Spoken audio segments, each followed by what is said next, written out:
필수 예제 11번입니다. 확률 변수 x가요, 이항분포를 따르고요.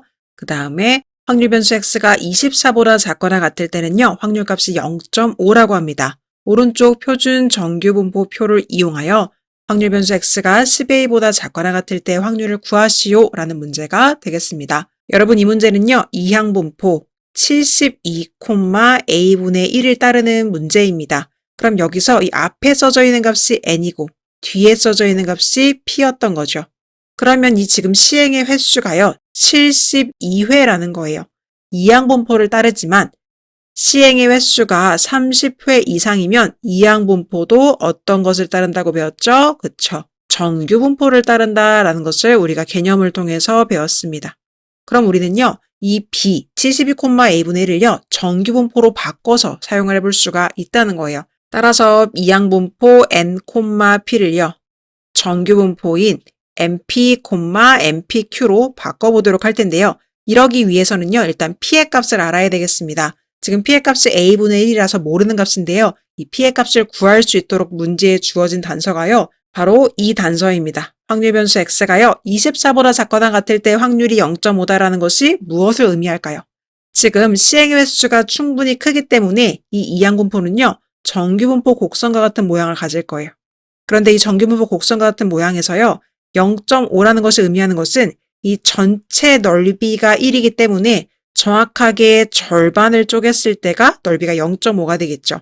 그러면 24보다 작거나 같을 때 넓이가 0.5라는 것은 결국은 이 대칭축보다 작거나 같을 때를 의미하는 게 될 거고요. 이 넓이가 0.5이기 때문에 이 대칭축의 위치는 평균의 위치인데 여기가 바로 24라는 것을 알 수 있는 게 바로 저 물결침 부분의 조건이 되겠습니다.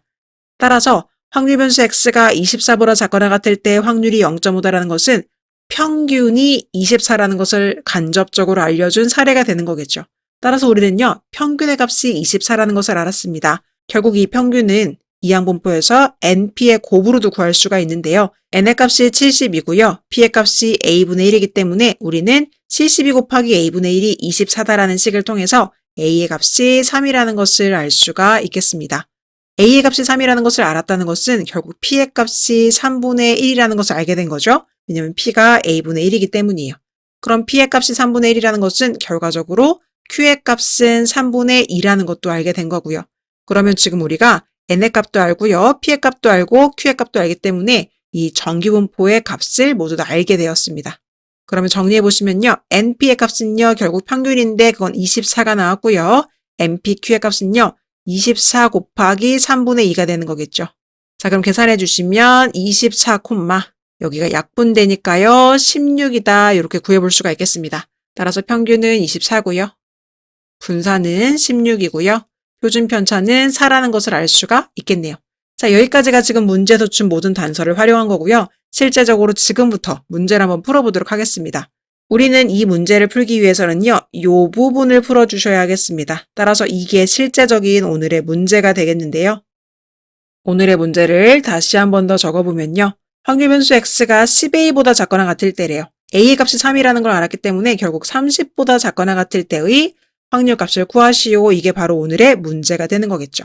그런데 이 값을 구하기 위해서 표준 정규분포 표를 이용하라고 했기 때문에 우리는요, 결국은 표준화하는 과정을 통해서 이 문제를 풀어주셔야 하겠습니다.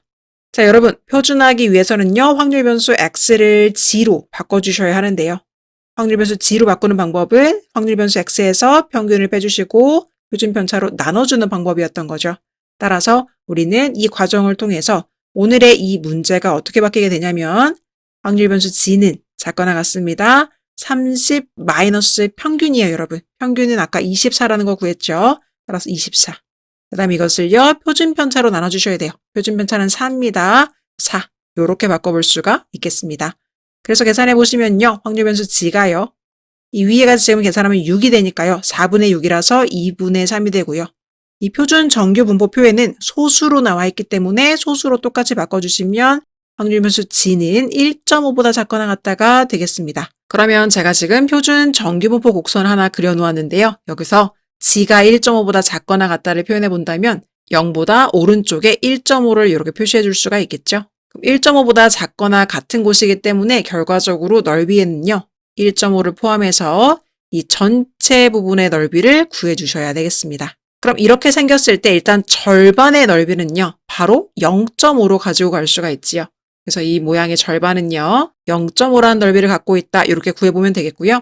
그 다음에 이제 실제적으로 구해야 되는 게 0부터 1.5에 해당되는 이쪽 부분인데요. 여기는요. 표준정규 분포표를 이용해서 0부터 시작해서 스몰 g 1.5가 해당될 때의 0.4332라는 값을 우리가 가져올 수가 있겠습니다. 따라서 여기다가는 0.4332 이렇게 표현을 해볼 수가 있겠죠. 따라서 오늘의 문제로 돌아와서요. 확률 변수 g가 1.5보다 작거나 같을 때의 확률은요. 0.5와 0.4332를 더해서 구해볼 수가 있겠고요. 그때의 값은요. 0.9332 이렇게 구해볼 수가 있겠습니다. 따라서 답에다가는요. 0.9332 이렇게 기재해 주시면 되겠습니다.